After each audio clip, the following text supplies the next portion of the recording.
সালামু আলাইকুম ভাই, আপনি কি কখনো ইন্ডিয়া গেছেন ভাই? ওয়ালাইকুম আসসালাম ভাই। ইন্ডিয়া গেছি ভাইজান।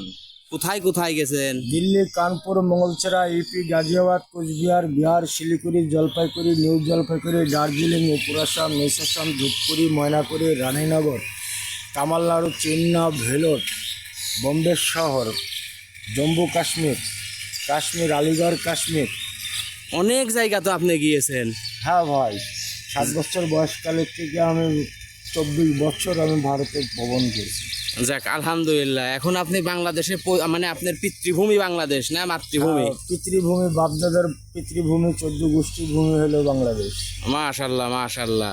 তো ইন্ডিয়ার মধ্যে বেশ ঘুরে মজা পেয়েছেন তো? হ্যাঁ, 24 বছর ঘুরছি, একদম স্বাধীনভাবে ঘুরছি, বিনা ট্যাক্সে, বিনা ভ্যাটে, বিনা কাগজ কলমে, ভাষার ওপরে, জ্ঞানের ওপরে ঘুরছি, দেশ ভ্রমণ করছি। যাক আলহামদুলিল্লাহ।